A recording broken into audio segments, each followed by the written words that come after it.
हाँ जी भाई, कैसे हैं सारे बच्चे?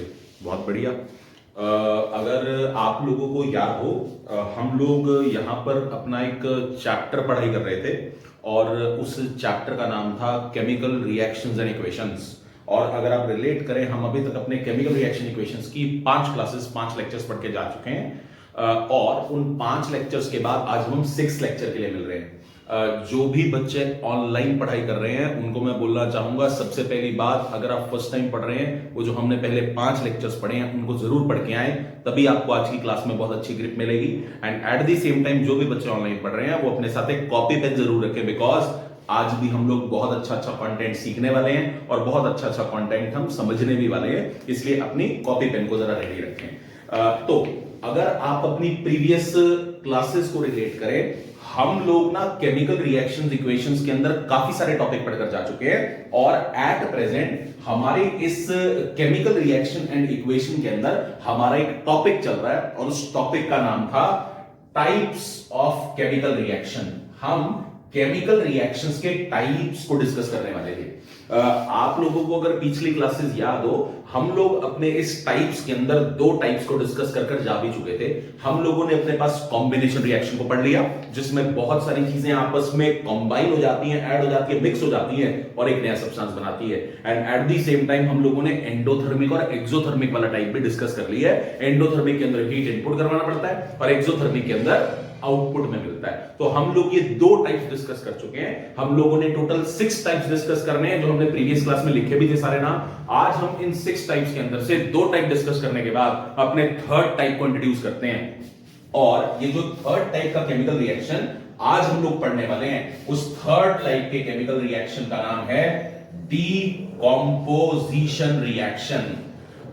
डीकंपोजिशन रिएक्शन एक बड़े अच्छे टाइप्स के अंदर इंक्लूड होता है और प्रीवियस ईयर्स बोर्ड एग्जामिनेशन के अंदर भी इधर से बहुत सारे क्वेश्चन रिलेट होते हैं जी।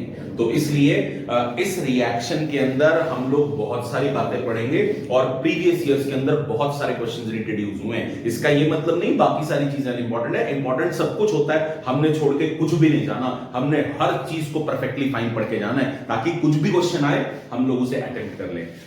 तो हम लोग जरा समझते हैं ये डीकंपोजिशन रिएक्शन होता क्या है। आप अगर अपने प्रीवियस 2 टाइप से रिलेट करें ना, हम लोगों ने ना जो इनके नाम होते हैं उन्हीं से ही इन रिएक्शंस को समझना स्टार्ट किया। तो डीकंपोजिशन रिएक्शन क्या होता है ये भी हम लोग इसके नाम से रिलेट कर लेते हैं। इंग्लिश डिक्शनरी के अंदर भी अगर हम डीकंपोजिशन का मतलब समझें, डीकंपोजिशन वर्ड का ही मतलब हो जाता है स्प्लिट करना, टूट जाना, ब्रेक डाउन कर देना। ये सारे शब्द रिलेट करते हैं इसको, डीकंपोजिशन रिएक्शन को। वहीं से इस रिएक्शन की इंट्रोडक्शन की जाती है। क्या होता है केमिकल रिएक्शन? एक ऐसा केमिकल रिएक्शन जिसके अंदर मान लो आपके पास कोई एक सब्सटेंस अवेलेबल है और ये एक सब्सटेंस छोटे छोटे कंपोनेंट्स में स्प्लिट हो जाए ताकि आपको नई चीजें मिल सके। अच्छा, एक बात मैं प्रीवियस बहुत सारी क्लासेस से बोल के आ रहा हूं, ये केमिकल रिएक्शन का टाइप है। अगर ये केमिकल रिएक्शन का टाइप है, यहां पर भी कोई अवेलेबल सब्सटेंस नए में बदलने वाला है। हर टाइप के अंदर ये काम होगा, बट कुछ हमें बातें डिफरेंसेस में देखने को मिलेंगी। तो इसमें क्या हो रहा है, इस रिएक्शन के अंदर भी आपके पास कोई अवेलेबल सब्सटेंस होगा और कुछ नया सब्सटेंस क्रिएट होने वाला है, क्योंकि केमिकल रिएक्शन का टाइप है। बट डीकंपोजिशन किसको बोला जाता है? एक ऐसा केमिकल रिएक्शन जिसके अंदर आपके पास कोई एक चीज अवेलेबल होगी और वो एक चीज जो आपके पास अवेलेबल होगी वो स्प्लिट हो जाएगी, टूट जाएगी, ब्रेक डाउन हो जाएगा, डीकंपोज हो जाएगी इनटू 2 और मोर सिंपलर कंपोनेंट्स। 2 या 2 से ज्यादा सिंपल कंपोनेंट्स में वो एक चीज क्या कर जाएगी? स्प्लिट। ये एक चीज आपके पास अवेलेबल है, जब ये स्प्लिट कर टूट कर ब्रेक डाउन कर नई चीजें बनाएंगी तो ये 2 या 2 से ज्यादा चीजें नहीं बन सकती है। यहां पर भी एक अवेलेबल चीज नए में कन्वर्ट हो रही है, मतलब ये कहीं ना कहीं केमिकल रिएक्शन की ही बात है। बट थोड़ा सा एक पॉइंट है, यहां पर एक अवेलेबल होगा कुछ और चीजें स्प्लिट कर आपको अलग अलग मिलने वाली है। बहुत सारी जगह पर लिखा जाता है और बड़ी आसान बात भी है, ये जो डीकंपोजिशन रिएक्शन है, ये रिएक्शन बिल्कुल रिवर्स रिएक्शन है। किसका रिवर्स रिएक्शन है? कॉम्बिनेशन रिएक्शन का। और इजीली बच्चे समझ भी लेते हैं अगर आप रिलेट कर रहे हो।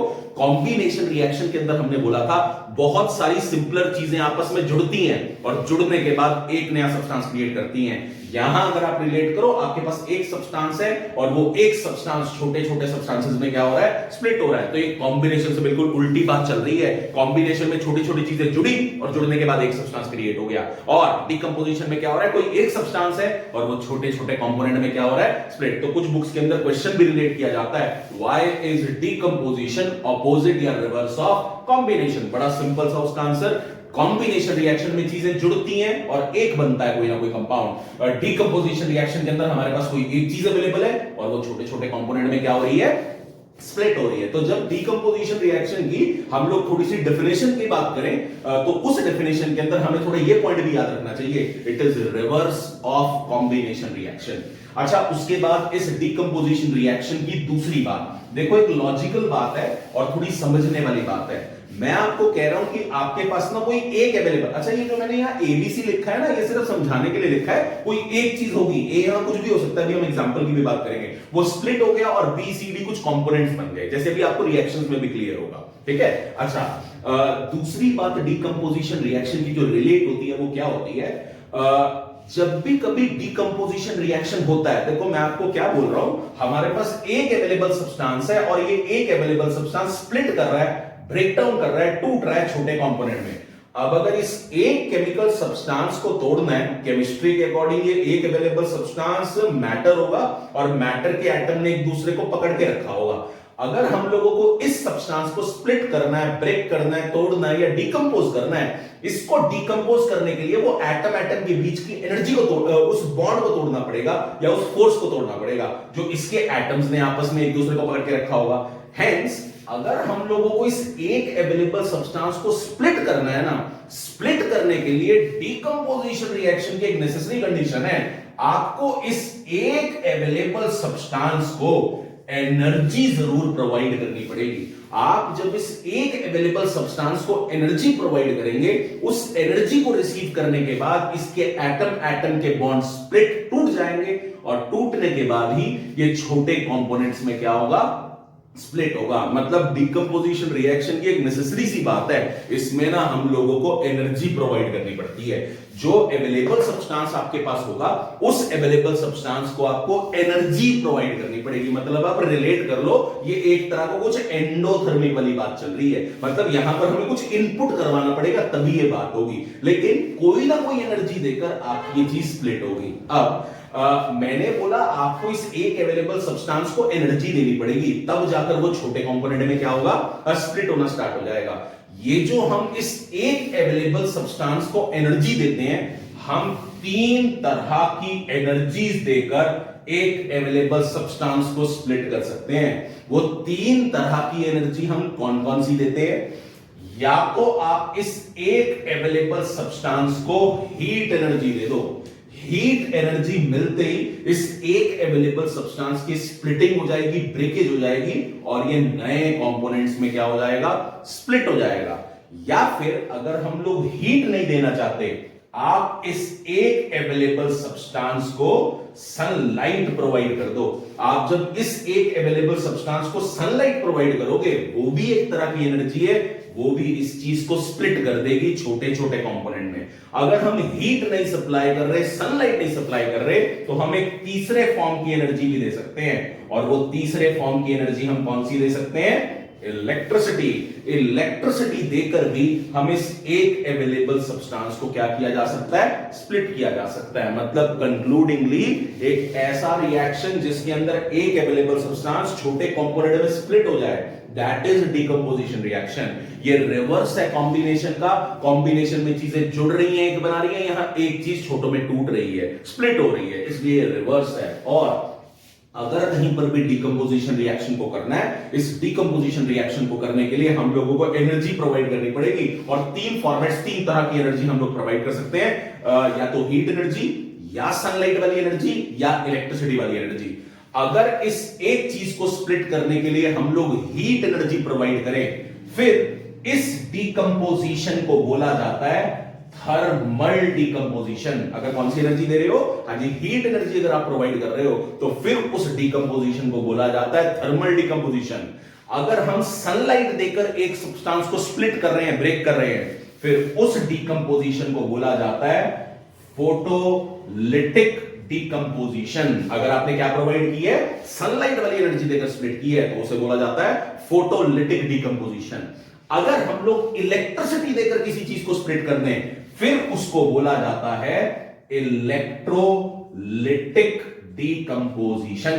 इन शॉर्ट बुक्स में लिख दिया जाता है, ये जो डिकम्पोजिशन रिएक्शन है ना, ये आगे 3 तरह का डिवाइड हो जाता है। That is thermal decomposition, photolytic decomposition या फिर इलेक्ट्रोलिटिक डिकम्पोजिशन। बात सेम है, कोई डिफरेंस नहीं है, बस एनर्जी का फर्क है। अगर आपने एनर्जी हीट दी, it is called as thermal decomposition. अगर आपने एनर्जी सनलाइट प्रोवाइड कर दी, it is called as photolytic decomposition. अगर आपने इलेक्ट्रिकल एनर्जी सप्लाई कर दी, then it is called as electrolytic decomposition. मतलब इन तीनों में से कोई भी एक एनर्जी आप इस एक अवेलेबल सब्सटेंस को दो, और ये एक अवेलेबल सब्सटेंस आपको छोटे छोटे हिस्सों में स्प्लिट होता नजर आएगा। मतलब एक केमिकल रिएक्शन हो जाएगा, उस केमिकल रिएक्शन को नाम से जाना जाएगा क्या, डिकम्पोजिशन रिएक्शन। मतलब ये क्या होता है, इस रिएक्शन को रिवर्स क्यों कहते हैं कॉम्बिनेशन का, और एक तीसरी सिंपल सी बात, हम कौन कौन सी एनर्जी देकर यहां काम कर सकते हैं, थर्मल, फोटोलिटिक और इलेक्ट्रोलिटिक। हमारी बुक्स के अंदर, टेक्स्ट बुक्स के अंदर, बैक एक्सरसाइज में भी और कुछ रेफरेंस बुक्स में भी क्वेश्चन है क्या, हम लोगों को कुछ एग्जाम्पल्स लिखकर बताइए जहां पर आप हीट प्रोवाइड कर ब्रेक कर रहे हैं, जहां पर आप सनलाइट प्रोवाइड करके ब्रेक कर रहे हैं, और जहां पर आप इलेक्ट्रिसिटी प्रोवाइड करके ब्रेक कर रहे हैं। तो हम लोग ना अब थोड़े एग्जाम्पल्स देखते हैं, जिससे हमें और समझ में आएगा कि कोई एक केमिकल सब्सटेंस स्प्लिट कर रहा है। अच्छा, एट प्रेजेंट हम इस डिकम्पोजिशन रिएक्शन के ना टोटल 6 केमिकल इक्वेशंस देखने वाले हैं, 6 एग्जांपल्स देखने वाले हैं। उन 6 एग्जांपल्स के अंदर मैं आपको 2-3 एग्जांपल तो बताने वाला हूं, किसके, थर्मल डिकम्पोजिशन के। मैं आपको 2 एग्जांपल बता दूंगा फोटोलिटिक के, और एक बता दूंगा किसका, अभी इलेक्ट्रोलिटिक के। बाकी ड्यू कोर्स में हमारा जितना कोर्स चलेगा, ये आते रहेंगे अलग अलग जगह पर, कहीं हीट देंगे, कहीं सनलाइट देंगे, कहीं इलेक्ट्रिसिटी देंगे। अभी एट प्रेजेंट इसकी 6 इक्वेशंस प्लीज सबने बहुत अच्छी तरह से याद रखनी है। बोर्ड्स के अंदर बहुत ज्यादा पूछे जाने वाली इक्वेशंस है, और बड़े सिंपल डायरेक्ट क्वेश्चंस आते हैं। अगर आपको ये इक्वेशन वाला पार्ट याद है, हम लोग इजीली उनके 2-3 मार्क्स के क्वेश्चन इजीली अटेम्प्ट कर लेते हैं। तो आइए अब हम लोग जरा एग्जांपल देखते हैं डिकम्पोजिशन रिएक्शन के, जिसमें तीनों फॉर्मेट्स ऑफ एनर्जी को प्रोवाइड किया जा रहा है। जो ऑनलाइन बच्चे पढ़ रहे हैं वो एक बार पॉज करके इसको जरूर लिख लें, ताकि हमें पता रहे कि कितने टाइप्स का होता है। अच्छा, आओ अब एग्जाम्पल की बात करते हैं। हर एग्जाम्पल के अंदर एक सब्सटेंस छोटों में स्प्लिट हो रहा होगा। एक एक कर जरा एग्जाम्पल की बात करते हैं। मैं सबसे पहले एग्जाम्पल पिकअप करने वाला हूं हीट के। जरा ध्यान से सारे ऑब्जर्व करना, बहुत ध्यान से देखना। हमारे पास केमिस्ट्री के अंदर एक केमिकल सब्सटेंस है, उस केमिकल सब्सटेंस का फॉर्मूला FeSO4। अब इसे क्या बोला जाएगा जी, हाँ बिल्कुल एग्जैक्टली, इसको 9th क्लास से रिलेट किया जाता है। 9th क्लास का जब हम क्रॉस वैलेंसी पढ़ते हैं, इस चीज का नाम है फेरस सल्फेट। किस नाम से जाना जाता है, ये फेरस सल्फेट के नाम से जाना जाता है। देखो हमने 9th क्लास में पढ़ा था, अगर आप लोगों ने नहीं पढ़ा और आज तक नहीं पता था, आज के बाद पता होना चाहिए। क्या, सबसे पहली बात, जो आयरन होता है, आयरन, उस आयरन का सिंबल क्या होता है, Fe। आयरन हमें 2 वैलेंसीज दिखाता है। 9th क्लास में वैलेंसीज याद करते हैं, आयरन की 2 वैलेंसीज हमें एट प्रेजेंट याद रखनी है। एक तो आयरन हमें वैलेंसी दिखाता है 2, और एक आयरन हमें वैलेंसी दिखाता है क्या, 3। अगर आयरन हमें कभी 2 वैलेंसी दिखाए, फिर उसे आयरन नहीं बोलते, फिर उसको नाम से जाना जाता है क्या, फेरस। और अगर कभी आयरन हम लोगों को 3 वैलेंसी दिखा दे, फिर उसे आयरन नहीं बोलते, फिर उसे क्या बोला जाता है, फेरिक। याद रखें, अगर आज तक आपको नहीं पता था, अगर किसी केमिकल सब्सटेंस के अंदर आपको आयरन की वैलेंसी 2 नजर आ रही है, इसका मतलब उसको आयरन ना बोलकर क्या बोला जाएगा, फेरस। और अगर 3 नजर आ रही है तो इसको क्या बोला जाएगा, फेरिक। आओ जरा देखते हैं, मैंने इसे फेरस सल्फेट क्यों बोल दिया। आओ जरा ध्यान से देखते हैं। 9 के क्रॉस वैलेंसी पे चलते हैं। Fe आयरन का सिंबल, और SO4। हम लोग जानते हैं जो सल्फेट की वैलेंसी है वो कितनी है, 2। इस कंपाउंड को बनाने के लिए Fe की भी वैलेंसी 2 ली गई है, तभी ये कैंसिल हुए, और कैंसिल होने के बाद क्रॉस मल्टीप्लाई होकर ये बना है। इसका मतलब इस केमिकल सब्सटेंस को बनाने के लिए आयरन की वैलेंसी कितनी ली, 2 ली है। अगर हमने यहां पर इस केमिकल सब्सटेंस को बनाने के लिए आयरन की वैलेंसी 2 ली है, हेंस इसे क्या बोला जाएगा, एग्जैक्टली फेरस सल्फेट बोला जाएगा। तो हमारे पास एक केमिकल सब्सटेंस, ये 9th की बात थी, थोड़ी सी आपको पता होना चाहिए। अगर नहीं पता था इस बात को थोड़ा अपने पास ऑनलाइन वाले रिकॉर्ड जरा स्टॉप करके एक बार इसको रिकॉर्ड कर ले, ताकि आपको पता रहे आयरन की 2 वैलेंसीज होती है और 2 के लिए फेरस वर्ड यूज होता है और 3 के लिए फेरिक वर्ड का यूज किया जाता है। तो हमारे पास एक केमिकल सब्सटेंस था और वो केमिकल सब्सटेंस था फेरस सल्फेट। अगर हम फेरस सल्फेट को एक एपरेटस के अंदर रखकर हीट कर दें, हीट करते ही ये फेरस सल्फेट स्प्लिट हो जाता है, टूट जाता है, ब्रेक हो जाता है, डीकंपोज हो जाता है 2-3 सिंपलर कंपोनेंट्स में। वो 2-3 सिंपलर कंपोनेंट्स कौन से बनते हैं? एक तो बनता है Fe2O3, फेरिक ऑक्साइड बोलेंगे जी अभी से। क्यों? अब आयरन की वैलेंसी यहां 3 है, इसको फेरिक ऑक्साइड बोला जाएगा। साथ ही एक गैस एमिट आउट होती है सल्फर डाइऑक्साइड, और एक गैस एमिट आउट होती है, उस गैस को बोला जाता है सल्फर ट्राइऑक्साइड। इसका नाम याद रखना है। मतलब हमारे पास फेरस सल्फेट नाम का सब्सटेंस अवेलेबल था और ये फेरस सल्फेट नाम का सब्सटेंस हम लोगों ने इसे हीट किया, हीट करते ही ये फेरस सल्फेट स्प्लिट हो गया, ब्रेक हो गया, टूट गया, और टूटने के बाद इसने केमिकल सब्सटेंस बनाए। कौन कौन से? फेरिक ऑक्साइड बनाए, सल्फर डाइऑक्साइड बनाया, सल्फर ट्राइऑक्साइड बनाया। आओ जरा एक बार हम थोड़ा सा देख लेते हैं यहां आयरन की वैलेंसी 3 क्यों है। देखो जरा, Fe और O के बीच में यहां कंपाउंड बना हुआ है। ऑक्सीजन की वैलेंसी 2 है, आयरन की यहां 3 ली गई होगी, तभी Fe के नीचे 2 आया और O के नीचे क्या आया? 3 आया। अगर O के नीचे 3 लिखा हुआ है, इसका मतलब यहां आयरन की वैलेंसी 3 लिखी है। अभी मैंने लिखा था जब आयरन की वैलेंसी 3 ली जाएगी उसे क्या बोला जाएगा? Ferric oxide. हेंस जो हमारे पास केमिकल सब्सटेंस अवेलेबल था वो था फेरस सल्फेट। ये फेरस सल्फेट हमारे पास अवेलेबल था। ये फेरस सल्फेट को हम लोगों ने हीट किया, हीट करने के बाद हमें क्या मिला? Ferric oxide. हमें फेरिक ऑक्साइड मिला, साथ में सल्फर डाइऑक्साइड मिली और साथ में सल्फर ट्राइऑक्साइड मिली। ये जो हमने सामने एग्जांपल लिखा है ये डीकंपोजिशन रिएक्शन का एग्जांपल है, बट जरा रिलेट करो, इस डीकंपोजिशन रिएक्शन को करने के लिए हमने हीट एनर्जी सप्लाई की है। अगर इसको हीट एनर्जी से ब्रेक डाउन किया जा रहा है इसका मतलब ये डीकंपोजिशन तो है, बट अभी टाइप्स लिखे थे। हाँ जी, ये थर्मल डीकंपोजिशन का एग्जांपल है। मतलब ये जो हमने सामने इक्वेशन लिखी है क्या है? थर्मल डीकंपोजिशन का एग्जाम्पल आपके सामने लिखा हुआ है। अब देखो वो सिंपल बातें हैं, हमारी प्रीवियस वाली आप जब पढ़ रहे हो तो आपको रिलेट होनी चाहिए। कहीं पर कोई केमिकल रिएक्शन हुआ है, उस केमिकल रिएक्शन को अब हम वर्ड्स में नहीं लिख रहे, सिंबॉलिक फॉर्म में लिख रहे हैं। इस सिंबॉलिक फॉर्म को क्या पढ़ा था हमने पीछे? इक्वेशन बोलते हैं। इस इक्वेशन के आपको 2 पार्ट्स नजर आ रहे हैं? बिल्कुल आ रहे हैं। एरो के लेफ्ट साइड वाला रिएक्टेंट अवेलेबल है और एरो के राइट साइड वाला क्या है? प्रोडक्ट है। मतलब यहाँ एक रिएक्टेंट है और 3 प्रोडक्ट मिल रहे हैं। अच्छा, अब रिलेट करना, ये इक्वेशन बैलेंस्ड है या अनबैलेंस्ड है? अगर आप ध्यान से ऑब्जर्व करो। हाँ जी, बिल्कुल सही बात। ये इक्वेशन क्या है? अनबैलेंस्ड इक्वेशन है। क्यों बोला मैंने इसे अनबैलेंस्ड? लेफ्ट साइड पे तो आयरन 1 पड़ा है और राइट साइड पे आयरन क्या पड़ा है? 2 पड़ा है। तो हम लोग जैसे जैसे जैसे जैसे अपना कोर्स पढ़ेंगे बैलेंसिंग भी हमारी थोड़ी साथ साथ चलती रहेगी। आओ से बैलेंस करके देखते हैं। यहां पर आयरन 1, यहां पर आयरन 2। एक काम करते हैं, यहाँ 2 नंबर लगाते हैं ताकि आयरन बैलेंस हो जाए। आओ हर एक एटम को धीरे धीरे चेक करते हैं। आयरन 2, यहां पर भी आयरन क्या हो गया? 2, आयरन बैलेंस। नेक्स्ट एटम पे चलते हैं। सल्फर, यहां सल्फर कितना हो गया? 2। हमने बैलेंसिंग में समझा था, अगर ये नंबर आगे लगा हुआ है ये फिर सबके साथ काउंट करने वाला है। इसने सल्फर को भी 2 कर दिया। राइट साइड पे पूरा सल्फर देखते हैं। एक सल्फर तो ये रहा और एक सल्फर ये रहा। इसका मतलब राइट हैंड साइड पे भी सल्फर कितने हो गए? 2 अवेलेबल हो गए। अच्छा, नेक्स्ट पे चलते हैं। ऑक्सीजन, ऑक्सीजन के नीचे 4 लिखा है और यहां आगे 2 लिखा है। इस 4 और 2 को मल्टीप्लाई करें क्या हो जाएगा? 8। राइट साइड पे चेक करते हैं, मतलब लेफ्ट साइड पे तो ऑक्सीजन 8 अवेलेबल है। राइट साइड पे चेक करते हैं। 3 ऑक्सीजन ये रहे, 2 ऑक्सीजन ये रहे और 3 ऑक्सीजन फिर से ये रहे। कितने बन गए ये? 8। इन शॉर्ट यहां 1 2 लगाने की वजह से इस इक्वेशन को हमने अनबैलेंस से क्या कर दिया? बैलेंस कर दिया। मैंने आपको बैलेंसिंग में पहले दिन भी बोला था, इस टॉपिक की आप जितनी प्रैक्टिस करेंगे ये टॉपिक आपका उतना ग्रिप में होता जाएगा। डेली बेसिस पे कोशिश करें हम लोग बैलेंसिंग की प्रैक्टिस करते रहे। तो ये एक एग्जांपल था और ये एग्जांपल किसका था? थर्मल डीकंपोजिशन का। आओ थर्मल डीकंपोजिशन का एक और एग्जांपल देखते हैं। हमारे पास एक केमिकल सब्सटेंस है, सपोज करो उस केमिकल सब्सटेंस का फॉर्मूला है CaCO3। इसे क्या क्या बोला जाता है? हाँ जी, हम लोगों ने 9th क्लास से इसको बात कर रहे हैं, आपको पता होना चाहिए। इसके बहुत सारे नाम हैं, अगर आपको नहीं पता आज के बाद आपको पता होने चाहिए।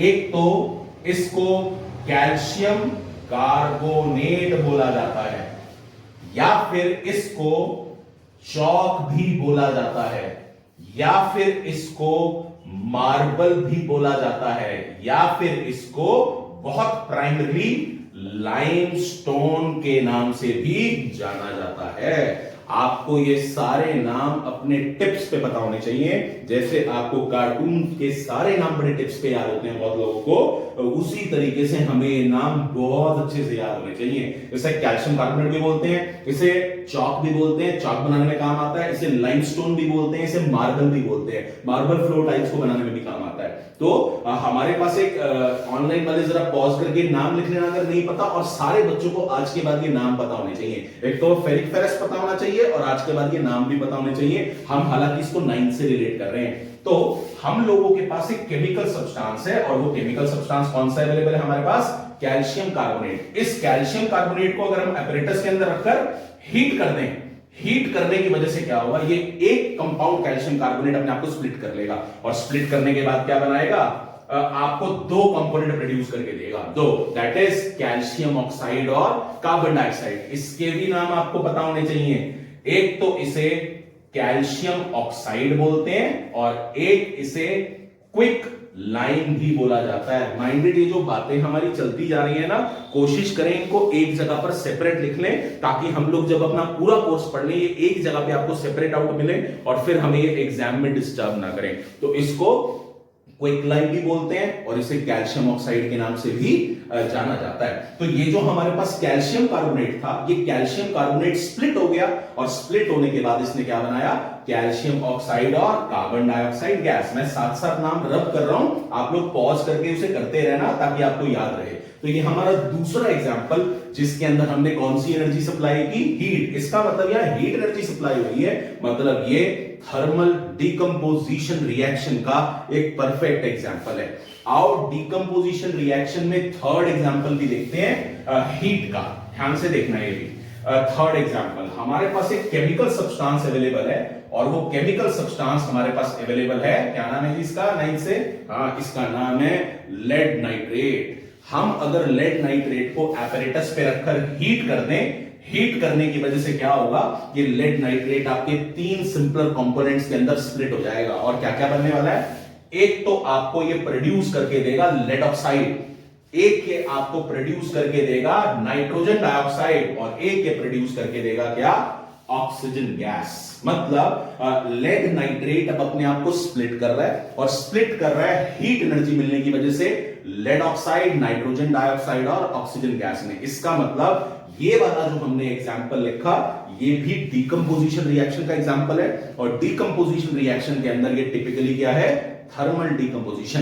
एट प्रेजेंट आपके यहां पर जो सामने बोर्ड पे 3 एग्जांपल्स लिखे हैं, 3 इक्वेशंस लिखी हैं, ये तीनों इक्वेशंस थर्मल डीकंपोजिशन रिएक्शन के एग्जांपल्स हैं, और भी आपके कोर्स में बहुत आते रहेंगे, लेकिन एट प्रेजेंट आपने ये 3 एग्जांपल जरूर याद रखने हैं अपने एग्जाम पॉइंट ऑफ व्यू से। ये बहुत इंपॉर्टेंट है और बोर्ड्स में पूछे गए हैं। सिंपल सिंपल इसको हीट कर दिया, क्या बनेगा? नाम बताओ प्रोडक्ट के, बैलेंस करो। अच्छा, ये जो मैंने और इक्वेशंस लिखी है, एक बार अपने एंड पर इनको बैलेंस करने की कोशिश करना। मैं भी बीच बीच में बैलेंसिंग करवाता रहूंगा, लेकिन हमने आगे भी चलना है और बैलेंसिंग की भी प्रैक्टिस करेंगे। इनको प्रैक्टिस करना, खासकर ये एक बहुत अच्छी इक्वेशन है, इसको भी मैं आगे चल के कहीं ना कहीं बीच में बैलेंस करवा दूंगा, लेकिन एक बार खुद जरूर प्रैक्टिस करना।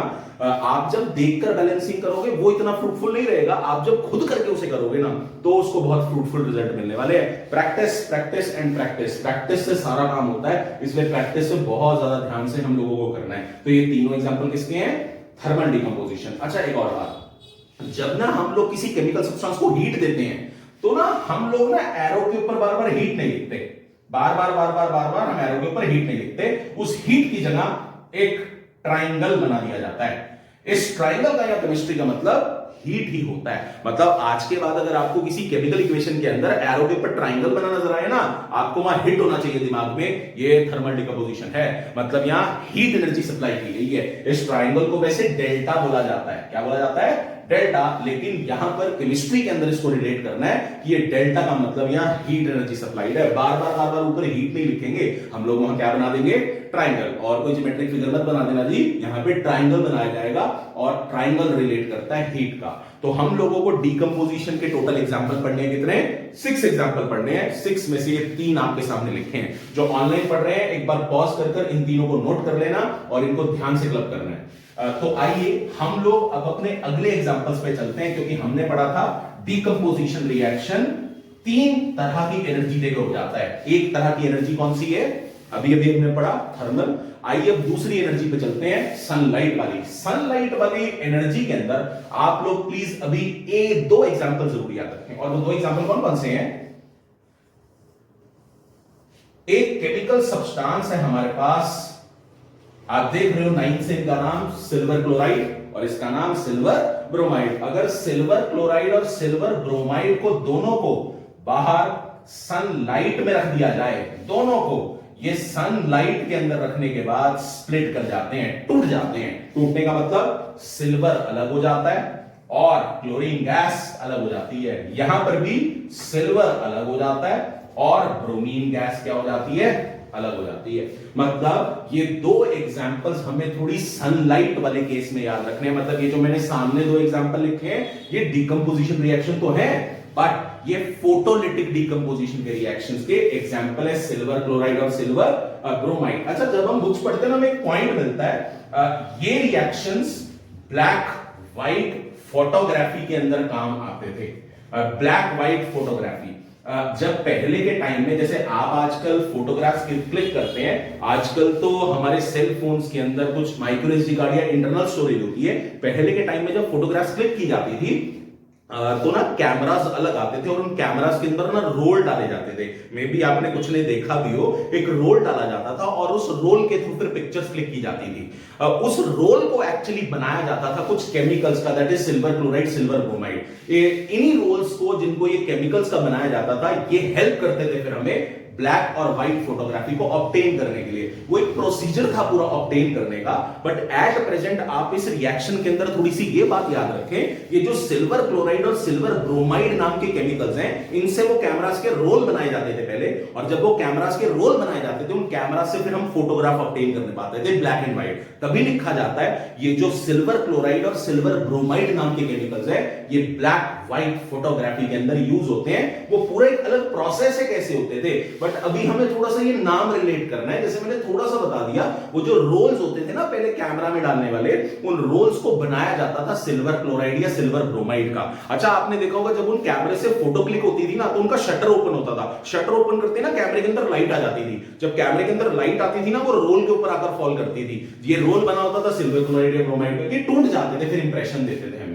वो हालांकि डिफरेंट एस्पेक्ट प्रोसेस है पूरी, लेकिन आपने अभी दिमाग में रखना है उस ब्लैक एंड व्हाइट फोटोग्राफी को ऑब्टेन करने के लिए जो रोल्स बनाए जाते थे, कौन से केमिकल से बनाए जाते थे? सिल्वर क्लोराइड और सिल्वर ब्रोमाइड से। तभी बोला जाता है ये जो सिल्वर क्लोराइड और सिल्वर ब्रोमाइड नाम के केमिकल्स है, they are used in black and white photography. Black white photographies को ऑब्टेन करने के लिए काम आते थे, क्योंकि रोल्स इनसे बनाए जाते थे। तो ये पॉइंट थोड़ा सा याद रखना है। अगर ये एग्जाम में आ जाए, जैसे बुक्स में क्वेश्चन है ब्लैक व्हाइट फोटोग्राफी के कौन से एग्जांपल है, तो आपको दो एग्जांपल जरूर पता होने चाहिए। तो ये हमारे पास कुछ फोटोलिटिक डिकम्पोजिशन के एग्जांपल है। एक बच गया इलेक्ट्रोलिटिक डिकम्पोजिशन। अभी एट प्रेजेंट मैं इलेक्ट्रोलिटिक डिकम्पोजिशन का एक एग्जांपल बता रहा हूं। जैसे जैसे आपका कोर्स चलेगा, उस कोर्स के अंदर आपको इलेक्ट्रिसिटी से ब्रेकडाउन होने वाले और भी एग्जांपल मिलेंगे। जैसे हम आगे पढ़ेंगे एसिड बेसिस सॉल्ट में ब्राइन का इलेक्ट्रोलिसिस होता है, आते रहेंगे एग्जांपल। अभी एट प्रेजेंट एक याद रखना है, और वो एक बड़ा सिंपल क्या याद रखना है जी, आपने सुना होगा ये वाटर, हाइड्रोजन ऑक्साइड भी कहते हैं इसे, वाटर भी कहते हैं। अगर वाटर के अंदर हम लोग इलेक्ट्रिसिटी सप्लाई कर दें, क्या सप्लाई कर दें? इलेक्ट्रिसिटी। इलेक्ट्रिसिटी सप्लाई करने के बाद वो एनर्जी जब इस वाटर के अंदर जाएगी, वो एनर्जी इस वाटर को स्प्लिट कर देगी, बॉन्ड को तोड़ देगी। हाइड्रोजन अलग हो जाएगा और ऑक्सीजन क्या हो जाएगा? अलग। आप देखो इस रिएक्शन के अंदर भी एक केमिकल सब्सटेंस स्प्लिट हो रहा है। अगर इस केमिकल रिएक्शन के अंदर एक सब्सटेंस स्प्लिट हो रहा है, स्प्लिटिंग का मतलब ये डिकम्पोजिशन हो रहा है, बट इलेक्ट्रिसिटी की वजह से हो रहा है, तो इसे इलेक्ट्रोलिटिक डिकम्पोजिशन के नाम से जाना जाता है। अभी एट प्रेजेंट एक एग्जांपल याद रखें। अभी ये रिएक्शन हुआ, सिंबॉलिकली लिखा, ये इक्वेशन है। इक्वेशन के अंदर एरो के लेफ्ट वाले रिएक्टेंट, राइट वाले प्रोडक्ट, ये बैलेंस्ड है अनबैलेंस्ड है? एग्जैक्टली अनबैलेंस्ड है। थोड़ा बैलेंसिंग अपने एंड पर ट्राई सारे बच्चे डेली डेली करते रहे और उस बैलेंसिंग की वजह से आपको थोड़े फ्रूटफुल रिजल्ट अपने आप मिलने स्टार्ट हो जाएंगे। हम भी बीच बीच में उसको करते रहेंगे, लेकिन आपने भी थोड़ा सा ध्यान रखना है, बैलेंसिंग की तरफ जरा ध्यान देना है। तो ये आपका इलेक्ट्रोलिटिक डीकंपोजिशन का एक एग्जांपल। टोटल 6 रिएक्शंस हम लोगों ने डीकंपोजिशन में पढ़े।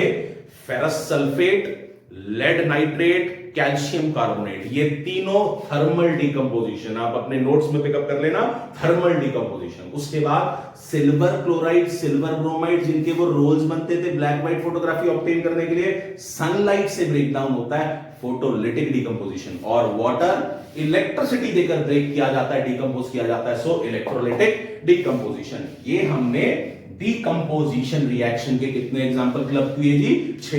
एट प्रेजेंट सारे बच्चों ने बहुत ध्यान से ये 6 एग्जांपल्स को अपने माइंड में रखना है, ताकि हम लोगों को कोई प्रॉब्लम ना रहे। और बीच बीच में जो फेरिक लाइमस्टोन, मार्बल, ऐसे ऐसे कुछ आपको अगर नाम मिले हैं इस क्लास के अंदर, आपने उसको भी बहुत अच्छे से अपने पास याद रखना है। तो अगर बुक में क्वेश्चन आ जाए कोई रिएक्शन बताओ जिसमें हीट एनर्जी, थर्मल डीकंपोजिशन हुआ, फोटोलिटिक हुआ और इलेक्ट्रोलिटिक हुआ, तो आपके पास ये एग्जांपल्स अब अवेलेबल हो गए, आपको इनके बारे में पता होना चाहिए। जब हीट देते हैं ऊपर क्या बनाया जाता है? ट्राइंगल। सनलाइट में सनलाइट पूरा लिखा जाता है, इलेक्ट्रिसिटी में इलेक्ट्रिसिटी पूरा लिखा जाता है। बस वो हीट के लिए हमारे पास क्या बिल्डअप होता है? वो ट्राइंगल, जिसको डेल्टा बोलते हैं। ये बात याद रखनी है।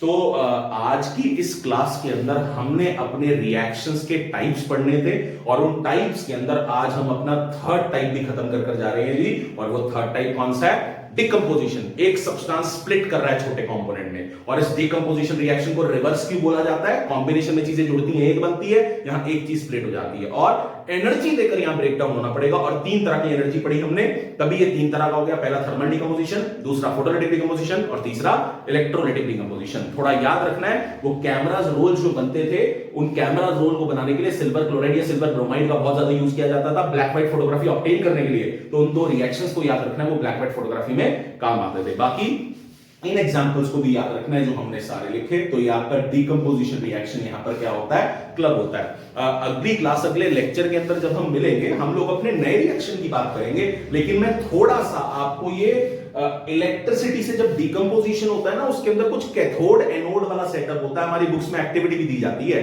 तो हम अपनी नेक्स्ट क्लास के अंदर ना थोड़ा सा वो कैथोड एनोड वाली बात जानकर फिर हम अपने अगले एग्जांपल पे भी चलेंगे। बट एट प्रेजेंट सारे बच्चे इन 6 एग्जांपल्स को अपने बहुत अच्छे से याद करेंगे और बैलेंसिंग की प्रैक्टिस करते रहेंगे। जैसे हम लोग फोन पे बहुत प्रैक्टिस में रहते हैं इधर उधर, तो इसलिए हमने बैलेंसिंग की भी प्रैक्टिस करनी है। इसको सारे बच्चे पढ़ के आएंगे, हम अपने अगले एग्जांपल पे चलेंगे अपनी अगली क्लास के अंदर, और थोड़ा कैथोड एनोड के बारे में पढ़ने के बाद। सारे बच्चों ने बहुत ध्यान से पढ़ के आना है। Bye bye.